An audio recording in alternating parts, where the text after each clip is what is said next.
E aí, manos e minas, vamos para mais uma videoaula hoje?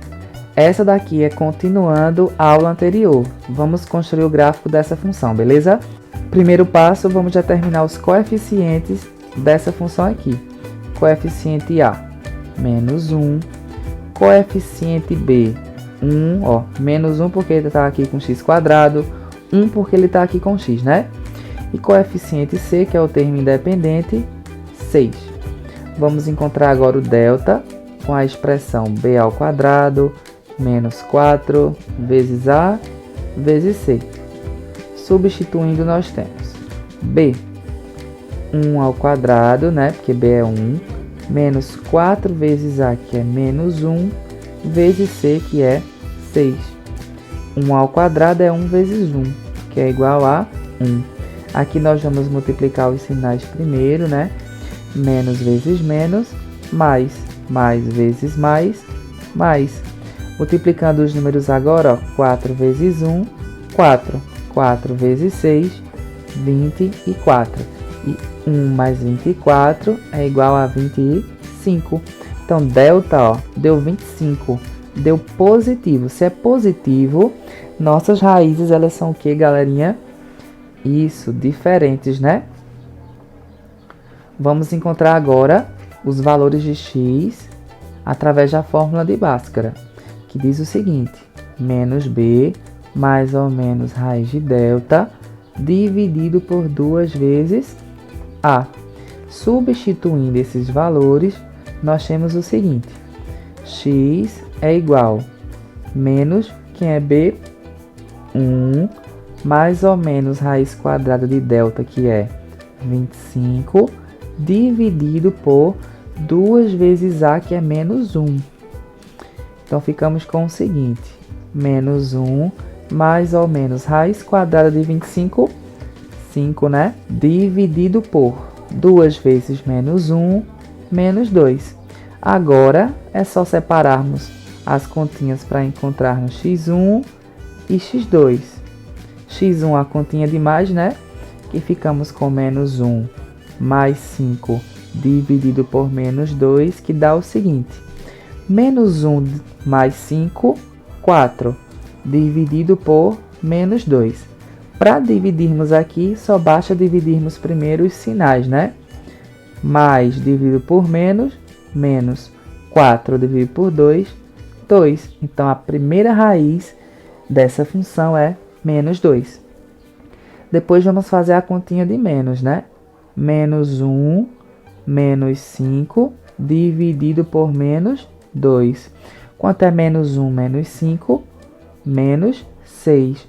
Dividido por menos 2, nós temos o seguinte: menos dividido por menos, mais 6 dividido por 2, 3. Então, nossas raízes são menos 2 e 3. Tranquilo? Encontradas as raízes, nós já conseguimos aqui do lado encontrarmos as coordenadas do vértice, né, galerinha? Para encontrarmos o x do vértice, só basta pegarmos menos b e dividirmos por 2 vezes a.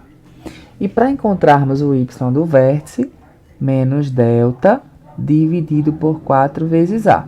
Substituindo aqui, nós temos o seguinte: menos, quem é b, galerinha? 1, né?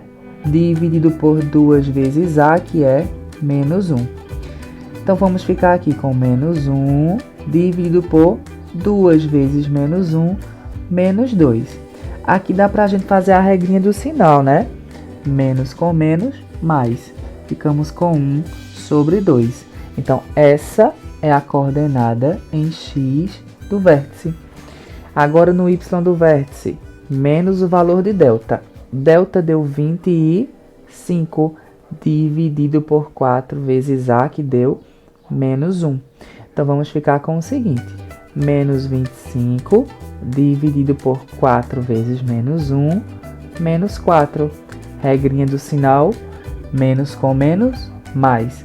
E ficamos com 25 sobre 4. Essa é a coordenada do vértice no eixo Y. Vamos agora organizar as informações que nós construímos para fazermos o gráfico, beleza? Essas foram as informações que nós obtivemos. Então, Vamos construir aqui o plano cartesiano, né, para colocarmos nossa parábola nos dois eixos, né, o eixo X e o eixo Y que nós vamos utilizar. E vamos fazer o seguinte: primeiro nós vamos identificar onde é que se encontra o vértice. Percebam que nesse caso o vértice aqui, as coordenadas são frações, mas eu disse a vocês que isso é comum de acontecer, e toda vez que isso acontecer, só basta nós dividirmos o número que está em cima, o numerador, pelo número que está embaixo, que é o denominador. Fazendo isso, nós encontramos o número decimal e sabemos mais ou menos onde é que essa fração se encontra lá no plano. 1 dividido por 2 é 0,5. Vê só, então a coordenada em x é positiva em 0,5. 0,5 é um número maior que 0, porém é um número menor que 1, né? Se aqui tem um 1 no plano, significa que 0,5 está aqui, ó, onde eu estou grifando em vermelho. Então aqui, ó, está a coordenada x do vértice, tá certo? Professor, y deu 25 sobre 4. 25 dividido por 4 é 6,25. Como aqui é positivo, né? Vai estar na parte de cima do eixo y. 6,25 é um número maior que 6 e menor que 7. Vocês concordam? Então, se eu colocasse aqui 1, 2, 3, 4, 5, 6 e 7. 6,25 está entre 6 e 7, né? Está mais ou menos aqui. Então, o y do vértice, a coordenada, estava ali onde eu marquei em vermelho. Unindo os dois, ó, nós temos justamente o ponto onde se encontra o vértice dessa parábola. Tranquilo? Colocado o vértice lá no lugarzinho dele, nós vamos agora colocar as raízes nos seus lugares. Nesse caso, as raízes são menos 2 e 3. As raízes, nós sempre vamos colocá-las no eixo X, né? Que é onde a parábola vai tocar. Temos aqui a primeira raiz, que é menos 2. E temos a outra raiz, que é 3. Eu vou marcar 2 pontos vermelhos para a gente identificar melhor onde é que estão essas raízes, tá certo? Menos 2 e 3. E agora, por fim, nós vamos ver onde é que essa parábola ela vai cortar o eixo y. Para isso, nós olhamos o coeficiente c.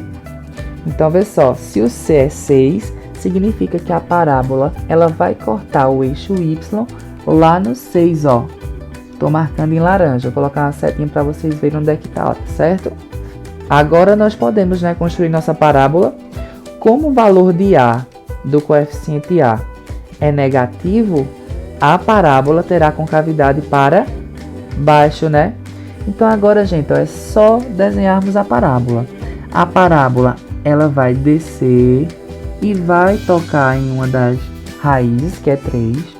Aqui do outro lado ela vai descer e vai lá para menos 2, né? Porém, antes disso ela vai tocar no eixo y lá no 6, tá vendo? Então, ó, perfeita, né? Nossa parábola com cavidade para baixo, porque o valor de a deu negativo. Aí nós identificamos as raízes, o vértice e onde ela toca o eixo y, que é no coeficiente c. Beleza, galera? Se inscreve no canal e não esquece de assistir o próximo vídeo que tem mais exemplo, tá? Valeu!